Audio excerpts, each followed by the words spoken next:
கள போராளிகளாக யார் தமிழ்நாட்டில் கட்சி ஆரம்பித்தாலும் களத்தில் நிற்பாங்க. தன் பதவி சுகத்திற்காக யார் கட்சி துவங்கினாலும் நிற்க முடியாது. ஏன்னா அந்த ஆசைகள் தூண்டும். ஏன்னா நாங்கள் ஒரு சினிமா நடிகர் இல்லை, இயக்கமாக சங்கமாக எந்த குரல் கொடுத்தாலும் இந்த அரசாங்கம் செவி சாய்க்கல. ஒரு அரசியல் கட்சியாக குரல் கொடுத்தாதான் இந்த அரசாங்கம் செவி சாய்க்கின்ற நிலைமை இருக்குது. இப்போ இருக்கிற வலிமையாக இருக்குல்ல திமுக அதை தாண்டி இந்த மாதிரி கட்சிகள்லாம் வளர முடியும். திமுக 21 கட்சியை கூட்டணி எது சேர்த்துக்கிறாங்க? வலிமையாக இருக்கிறவங்க ஏன் எல்லா கட்சியும் கூட்டணி சேர்க்க வேண்டிய அவசியம் என்ன இருக்குது? நீங்கள் தென் மாவட்டங்களில் இப்போ நீங்கள் திருவண்ணாமலை ஒரு 10 இடத்துல ராமநாதபுரத்து ஆடுங்க அந்த மழையில் தண்ணி கீழே போகும், சோன் தலையில் போகும்.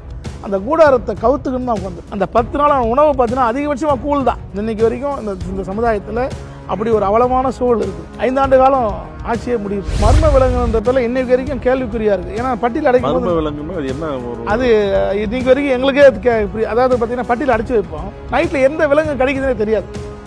அதான் சொன்னால காலையில் இருந்து பார்த்தா 30 ஆடு 40 ஆடு செத்து இருக்கும்.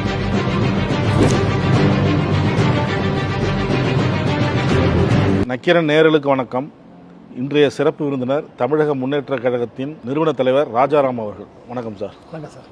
தமிழக முன்னேற்ற கழகம் யாருக்காக, என்ன நோக்கம்? ஏற்கனவே யாதவ மக்கள் இயக்கன்ற பேரில் ஒரு அமைப்பு நடத்திட்டு இருந்தோம்.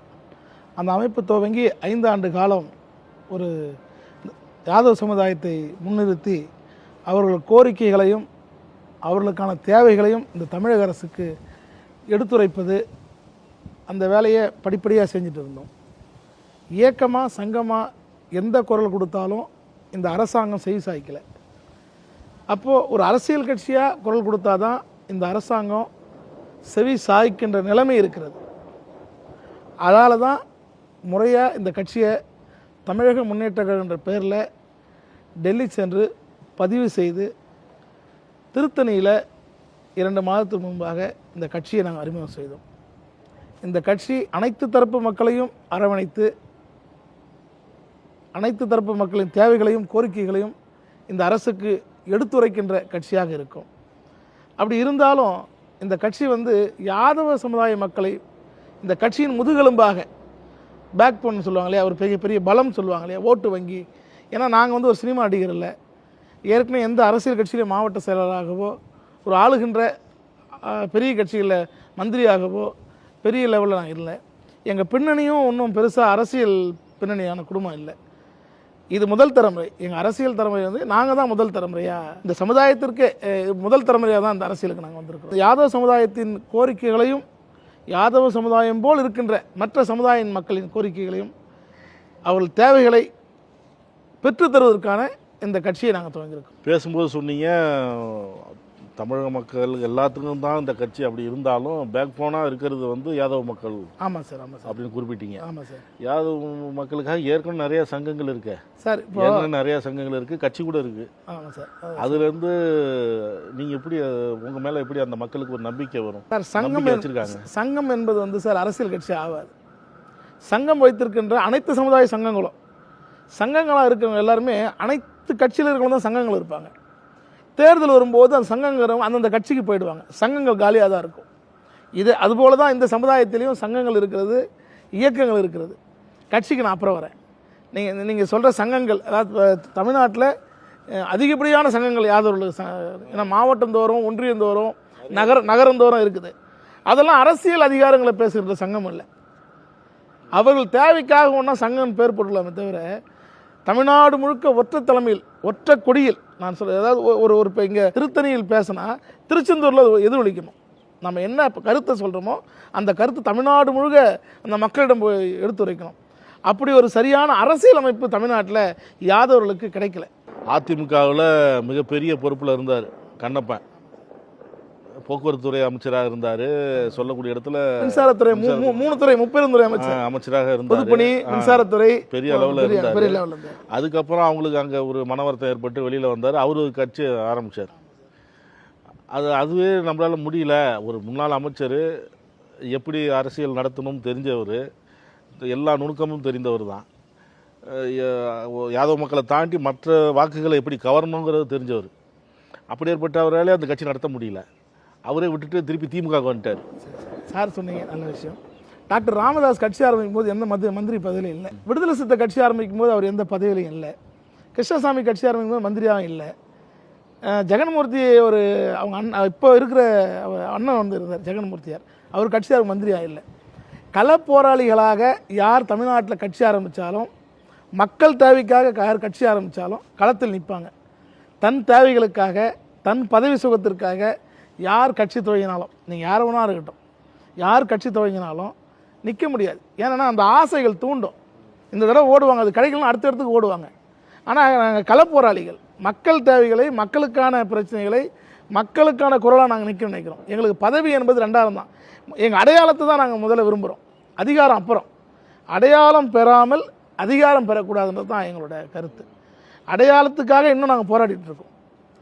நீங்கள் சொன்னவர் வந்து பார்த்தீங்கன்னா கட்சியின் மாநில பொருளாளராக இருந்தவர், ஒரு மிகப்பெரிய கட்சியில் 3 துறை அமைச்சராக இருந்தவர். அவர் கட்சி ஆரம்பிக்கல. நிறைய பேருக்கு இதான் விஷயம். நான் கண்ணப்பன் கட்சி ஆரம்பித்தேன். தமிழ்நாடு யாதவ மகாசபை என்ற ஒரு அமைப்பு தமிழ்நாட்டில் வலுவாக இருந்தது. அந்த அமைப்பு வந்து 1987 இடஒதுக்கீட்டில் தமிழ்நாட்டில் 50,000 பேர் சிறைப்பட்டாங்க. பாமக அன்றைக்கி ராமதாஸோடு சேர்ந்து 87 தமிழ்நாடு முழுக்க என்கிட்ட ரெக்கார்டு இருக்குது. 87 இடஒதுக்கீடு போராட்டத்தில் சாலை மறியல், பஸ் போராட்டம், ரயில் மறியல்னு ஒரே நாளில் தமிழ்நாட்டில் யாதவர்கள் 50,000 பேர் சிறைப்பட்டாங்க.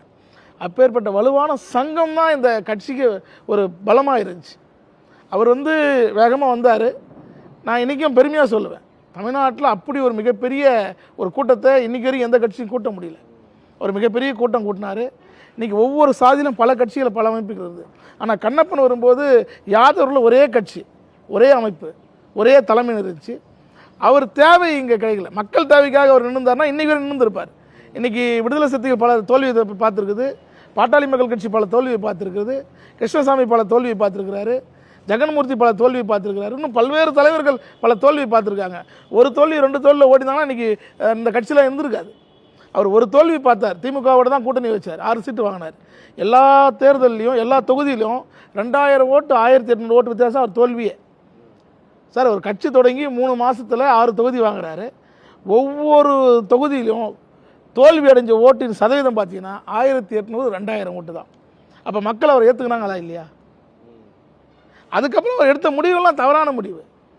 அவர் செய்த தவறு தான் இந்த சமுதாயம் நீங்கள் மிகப்பெரிய பின்னடைவே அரசியல் ரீதியாக சந்திச்சிருக்கு. இப்போ இளைஞர்கள் வந்து ஏற்றுக்கிறாங்களா சார்? இளைஞர்களால் நான் அதான் சார், நான் இல்லை, இப்போ பொதுவாக இப்போ இந்த சாதி மதம்லாம் கடந்து இப்போ இருக்கிற இளைஞர்கள் போகிறாங்க.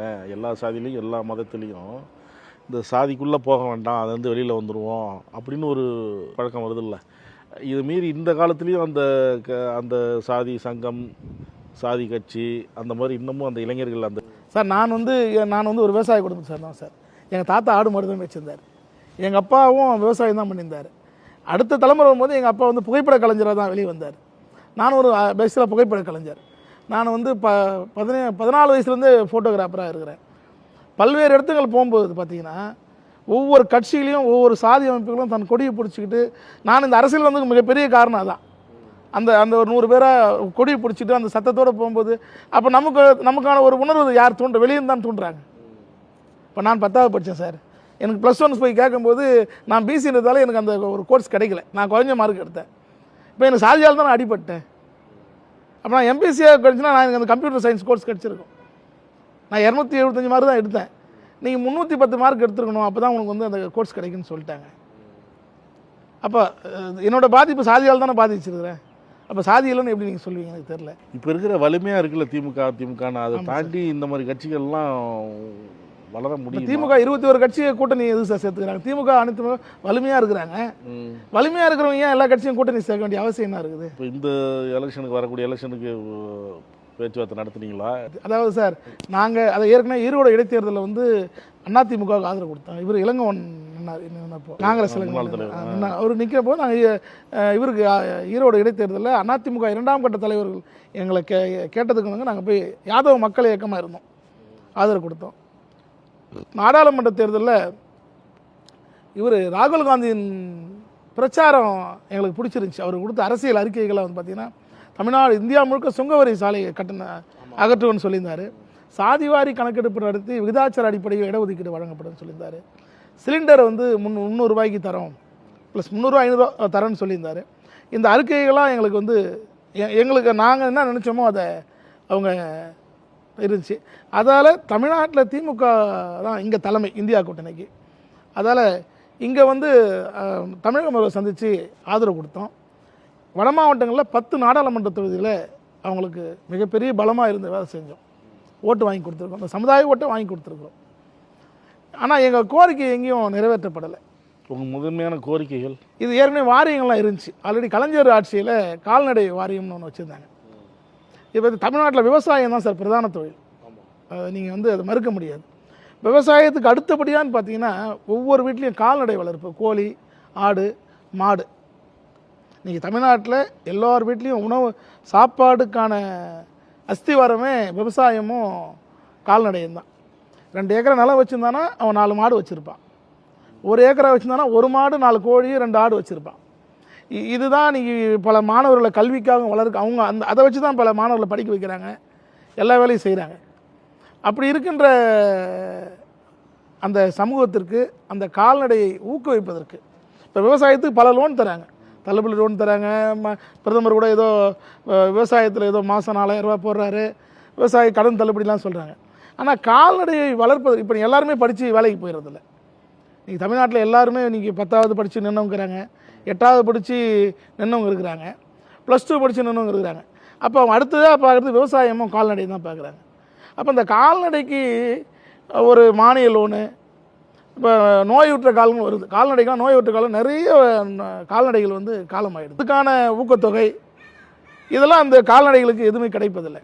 அதை தாண்டி சார் எங்கள் சமூகத்தில் பெரும்பான்மையாக யாதவர் சமூகத்தில் ஆடு மாடு வளர்ப்பது முக்கியமான தொழில். அதுதான் எங்களோட குலத்தொழில், எங்களுக்கு உணவு எல்லாமே எங்களுக்கு அதான். குறிப்பாக பார்த்திங்கன்னா தென் மாவட்டங்களில் ராமநாதபுரம், சிவகங்கை, திருநெல்வேலி இங்கெல்லாம் பார்த்திங்கன்னா ஆடு வளர்ப்பது மட்டுமே தான் பிரதானமாக இருப்பாங்க. ஒவ்வொரு வீட்லேயும் இருக்கும். இன்றைக்கி அந்த அந்த பகுதியிலேருந்து ஒவ்வொரு வீட்டிலிருந்தும் ஒரு பிள்ளைகள் ஆடு மாடை பார்ப்பதற்காகவே ஒரு 8-9 வயசில் என்ன பண்ணுவாங்கன்னா அந்த ஆடு மாடு எங்கெங்கே போகுதோ மேய்ச்சலுக்கு போகும். அந்த மேய்ச்சல்னால் பக்கத்துலலாம் போகாது. ராமநாதபுரத்துலேருந்து கிருஷ்ணகிரிக்கு வரும், கிருஷ்ணகிரியிலேருந்து வேலூர் போகும், வேலூர்லேருந்து பார்த்திங்கன்னா திருவண்ணாமலை வரும். அந்த 10வது 8வது படிக்கிற பையன் என்ன பண்ணுவான், அந்த பையனை சின்ன வயசுலேயே அமுச்சு விட்ருவாங்க, அவங்க அப்பாவோட தாத்தாவோட அமுச்சு விட்ருவாங்க. அவனுக்கு படிப்பு இந்த சமுதாயத்தில் கல்வி என்பது எட்டாக்கனி. இந்த சமூகத்தில் வந்து இப்போ இந்த 80-90க்கு அப்புறம் தான் கொஞ்சம் படிக்கிறதுக்கே முயற்சி பண்ணுறாங்க. அதுக்கு முன்னே பார்த்தீங்கன்னா எங்கள் தாத்தா எங்கள் அப்பாலாம் கூட 6வது 7வது தான், 5வது அதிகபட்சமான படிப்பு 5வது. இந்த யாதவ சமூகத்தில் கல்வி என்பது எட்டாக்கனி. அப்படி வரும்போது அந்த பிள்ளைகள் வந்து பார்த்திங்கன்னா அந்த ஆடு மாடோடு தான் அவங்க வாழ்க்கை போயிட்டுருக்கும். பெத்த தாய் தகப்பனை பார்க்குறதா இருந்தால் கூட அவங்க வருஷத்தில் ஒரு நாள் இல்லை 4 வருஷத்தில் ஒரு நாள் தான் அவங்க சொந்த ஊருக்கே போக முடியும். ஏன்னா ஆட்டை விட்டுட்டு அவங்க எங்கேயும் போகவே முடியாது. நீங்கள் ஆடு மாடை விட்டுட்டு நீங்கள் ஆட்டை ஓட்டிகிட்டு வந்தீங்கன்னா எங்கேயும் நீங்கள் அவனோட குடும்பம், சொந்த பந்தம், அவனோட அந்த அன்பான வாழ்க்கை இன்னும் அது சில இடங்களில் தொடருது. சில இடத்துல நிறைய இடத்துல இருக்குது. இன்றைக்கி தென் மாவட்டங்களில் இப்போ நீங்கள் திருவண்ணாமலை வந்தீங்கன்னா ஒரு 10 இடத்துல ராமநாதபுரத்து ஆடுங்க இப்போ பேச்சே ராமநாதபுரத்து ஆடுன்னு சொல்லுவாங்க. ராமநாதபுரத்து ஆட்டுக்காரங்க, சிவகங்கை ஆட்டுக்காரங்க அப்படின்னு சொல்லுவாங்க. இந்த சமூக மக்கள் அதை சார்ந்து தான் ஓடிட்டுருக்காங்க. அப்போ இந்த சமூக மக்களுக்கு ஒரு அடையாளமான அந்த கால்நடைக்கு ஒரு வாரியம் வேணும். இப்போ நீங்கள் மழைலாம் பெஞ்சுன்னா பார்த்தீங்கன்னா நீங்கள் ஒரு ஆட்டு கூடாரம் நீங்கள் பார்த்துருப்பீங்களா இல்லைன்னு தெரில, நீங்கள் பார்க்குறதுக்கு வாய்ப்பு கம்மியாக கூட இருந்திருக்கலாம், பார்த்துருக்கேன். அந்த ஆட்டு கூடாரமாக ஒன்று இருக்கும். கடும் மழை 10 நாள் 15 நாள்லாம் நம்ம தமிழ்நாட்டில் மழை பெய்யும், 1 மாதம் கூட பெஞ்சிருக்குது. அந்த மழையில் அவனுக்கு கல்வினா என்னன்னு தெரியாது, கல்வி கிடைக்காத ஒரு காரணமும் நான் தெளிவாக சொல்வேன். அந்த மழையில் தண்ணி கீழே போகும், சோன் தலையில் போகும், அந்த கூடாரத்தை கவுத்துக்குன்னு தான் உட்காந்துட்ருப்பான். அந்த 10 நாள் அவன் உணவு பார்த்தீங்கன்னா அதிகபட்சமாக கூழ் தான். இந்த இது மாதிரி இருக்கும், அந்த ஒகேனக்கல் அந்த படகு, அந்த அதே என்னது பரிசல் மாதிரி இருக்கும். பரிசல் இது கூடாரம், அது பரிசல் கொஞ்சம் பெருசாக இருக்கும், இது பரிசல் கூடாரம். இந்த கூடாரத்தை கவுத்துட்டு தான் வந்துட்டு இருப்பான். அவனுக்கு அங்கே போய் சாப்பாடுலாம் செஞ்சு சாப்பிட முடியாது. அந்த கூழை என்ன பண்ணுவாங்க, ஒரு வாரத்துக்கு அந்த இது மக்கன்னுவாங்க, அது பேர் எனக்கு ஞாபகம் வரல, தூக்குவாளின்னுவாங்க. அதில் தூக்குவாளியில் எடுத்து போனோன்னா 10 நாள் 5 நாளைக்கெலாம் அந்த கூழை கரிச்சு அந்த கடும் மழையிலையும் குளிர்லையும் இந்த மக்கள் அந்த கூழை தான் குடிச்சிட்டு இன்றைக்கி வரைக்கும் அந்த சூழல் இருக்குது. இன்றைக்கி வரைக்கும் இந்த சமுதாயத்தில் அப்படி ஒரு அவலமான சூழல் இருக்குது. காரணம்னு பார்த்திங்கன்னா கல்வி அவங்களுக்கு கிடைக்கல. சரி, அவங்க செய்கிற இந்த தொழிலுக்கான அங்கீகாரமும் கிடைக்கல. அப்படி தான் திமுக அரசு வந்து வாரியம் அமைக்கிறோம். என்கிட்ட நிறைய பேர் காலமாயிடுவாங்க, நிறைய பேர் அந்த பாம்பு கடிச்சு அந்த நோய் விட்டு அங்கே வந்து வியாதி வந்துடும், ஒரு மாதிரியான நிமோனியா நோய் வந்துடும் அந்த மழையில் இருக்கிறவங்களுக்கு. ஆடுலாம் பார்த்தீங்கன்னா மழை காலங்களில் ஒரு 100 ஆடுக்குனா பட்டு ஒரு 30 ஆடு 40 ஆடு செத்துரும். அது என்ன வியாதினே கண்டுபிடிக்க முடியாது. ஏன்னா மலையில் ஓட்டு வச்சுட்டு இருப்பான், ஆட்டை கொண்டு போய் ஒரு காட்டில் வச்சுட்டு இருப்பான். அங்கே டாக்டர் அவனுக்கு தெரியாது, அவனுக்கு என்னன்னே தெரியாது. காலையில் இருந்து பார்த்தோன்னா ஆடு மொத்தம் செத்து போயிருக்கும். அதை எடுத்து அந்த ஆட்டை எடுத்து ஓரம் போட்டு மற்ற ஆட்டு ஓட்டு வந்து வந்துடுவான். அப்போ அது நஷ்டம், பொருளாதாரம் மிகப்பெரிய இழப்பு. ஏன்னு கேட்டிங்கன்னா தான் குடும்பத்தை விட்டுட்டு தான் எல்லாத்தையும் விட்டுட்டு இதுதான் வாழ்வாதாரம் வரனுக்கு அந்த அந்த அந்த வாழ்வாதாரமே இறந்து போய் கூட இந்த அரசாங்கம் எந்த விதமான அதை விட குடும்பம் ஆட்டை ஓட்டிட்டு ரோட்டில் போவான், பஸ் அடிச்சுட்டு போயிடும். இப்போ ஒரு 4 நாளைக்கு முன்னோட ஆரணியில் ஒரு 50 ஆடு அடிச்சிட்டாங்க. ஆட்டை அடிச்சுட்டு போயிட்டு அவன் கதறின உட்காந்து அழுகுறான். இது மாதிரி சூழல்களுக்கு வாரியம் என்பது ஒரு வரப்பிரசாதம். நோயுற்ற காலங்களில் மானிய விலையில் வந்து மருந்துகள் வந்து அரசாங்கமே கொடுப்பதற்கு ஆட்டுகள் இப்போ வந்து தாட்கோல் லோன் தராங்க, தாட்கால் லோன் தராங்க. அது மாதிரியான லோனை இந்த கால்நடை எல்லா சமுதாயத்திற்கும், நான் ஏதோ இந்த சமுதாயத்தின்னு கேட்கல, கால்நடை யாரெல்லாம் வளர்க்குறாங்களோ அத்தனை சமுதாயத்திற்கும் மானிய விலையில் லோன் இதெல்லாம் வாரியம் வந்தால் தான் கிடைக்கும், நடக்கும். இந்த ஆக்சிடெண்ட் ஆகி இறந்துக்கிற ஆடுகளுக்கு இழப்பீடு தொகை, அவங்க அந்த அந்த இந்த சமுதாயத்தில் இந்த ஏழ்மையான நிலையில் இருக்கிறவங்களுக்கு திருமண உதவித்தொகை, கல்வி தொகை, இது மாதிரியான வாரியத்தில் பல உதவியான ஸ்கீம் இருக்குது. அது கிடைக்க தான் இந்த வாரியம் அமைக்க சொல்லி போராடுறோம். அமைக்கிறோன்னு சொன்னவங்க இது வரைக்கும் அந்த வாரியத்தை அமைக்கலை. 5 ஆண்டு காலம் ஆட்சியே முடிய போகுது. நாங்கள் தொடர்ச்சியாக சட்டமன்றத்தில் போய் நேரடியாக மனு கொடுத்து பார்த்துட்டோம், குரல் கொடுத்து பார்த்துட்டோம். தொழில் ரீதியாக செய்யும்போது இன்சூரன்ஸ் அந்த மாதிரிலாம் எதுவும் கிடையாது. இல்லைங்க, அது வராது. இது தனிப்பட்ட தொழில் தானே. வாரியம் அமைக்கணும்னு சார் கலைஞர் ஆட்சியில் வாரியம் இருந்துச்சு சார். அதுக்கப்புறம் 10 ஆண்டு 15 ஆண்டு காலம் அதிமுக ஆட்சி. இப்படிங்களா இல்லையா? அவங்க வாரியம் எந்த வாரியமும் அமைக்கலை. இவங்க வந்து இப்போ 2021 தேர்தல் அறிக்கையில் திமுக ஆட்சி அமைந்தவுடன் கால்நடை வாரியம் அமைப்போன்னு சொல்லி அறிக்கை கொடுத்தாங்க. இந்த 5 ஆண்டு காலம் பல்வேறு போராட்டங்கள் வாரியம் அமைக்க சொல்லி நாங்களும் போராடி பார்த்துட்டோம். 2021 சட்டமன்ற தேர்தல் முதல் கூட்டத்தொடரில் மாதவரம் சுதர்சன் சட்டமன்ற எம்எல்ஏ இருக்கார். அவர் மூலயமா சட்டமன்றத்தில் வந்து கேள்வி எழுப்பினார்.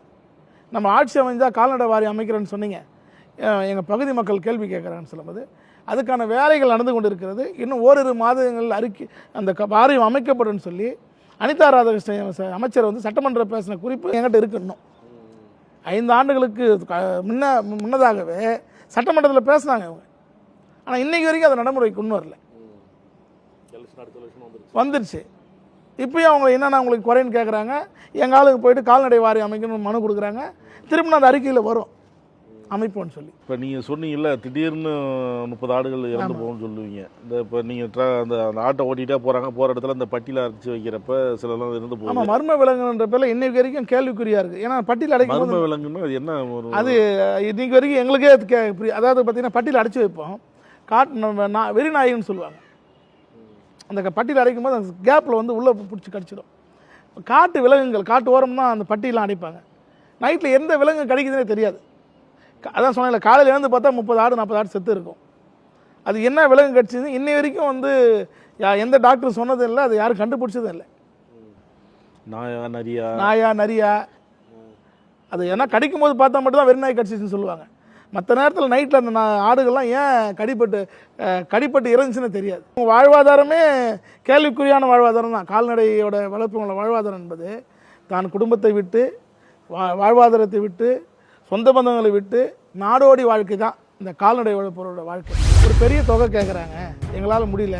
என் பையனை கொண்டு போய் ராமநாதபுரத்தில் வருஷத்துக்கான குத்தகைக்கு ஆடு மேய்க்க விட்டுட்டு அந்த காசு எப்போ கட்டுறேன். பெரிய அதிர்ச்சியாக தான் இருக்குது. ஆடு மேய்க்கிற எல்லா இடத்துலையும் சர்வே பண்ண சொல்லுங்க. படிச்சிருக்க மாட்டான், ஸ்கூல் பக்கமே போயிருக்க மாட்டான். அனைத்து சமுதாய தலைவர்களையும் அழைத்து பேசுகிறாங்க, அவங்களுக்கு சீட்டை கொடுக்குறாங்க. யாதவ சமுதாயத்தை கன்சல்ட் பண்ணுறதுக்கு கூட எங்கள் தமிழ்நாட்டில் அரசியல்வாதி இல்லை, அரசியல் தலைவருக்கு தெரியல. செஞ்சி கோட்டையை உலக பாரம்பரிய சின்னமாக அறிவித்திருக்கின்ற ஒரு செய்தியை மேலே கட்டி ஆண்டது ஆனந்தக்கோன் வம்சாவளி. அதை நான் சொல்லலை, இந்திய தொழில்துறை மிக விளக்கமா, ஆனா யுனெஸ்கோ நிறுவனம் வந்து யாரையும் திருப்திப்படுத்த யுனெஸ்கோ நிறுவனம் அறிவிச்சிருச்சு பட்டாசு வச்சு கொண்டாடுறாரு. அதுக்கு கடுமையாக எதிர்ப்பு தெரிவிச்சிருக்கோம். 2026 தேர்தல் இருக்குது, என்ன முடிவு எடுத்திருக்கீங்க? இன்னைக்கு இந்த தமிழக முன்னேற்ற கழகம் குறைச்சலாக 5000 முதல் 10,000 வாக்குகளை தனித்து பெற முடியும். 234 தொகுதியிலும் குறைச்சலாக, நான் பெருமையாகவோ இல்லை வாய்ஸ் அடவலோ பேசவில்லை, ஆட்சி அமைவதற்கு நாங்கள் ஒரு காரணமாக இருக்கும். இந்த 60 ஆண்டு கால சட்டமன்ற 60 ஆமாம் இதுவரைக்கும் இருந்தவங்களே மொத்தமே 45 பேர் தான் வந்திருக்கிறாங்க. இந்த சமூகம் இன்னும் அரசியல் இன்னும் பண்படலை. ஏன் பண்படலாம்? இவங்களுக்கு எங்கேயும் வாய்ப்பு கிடைக்கல.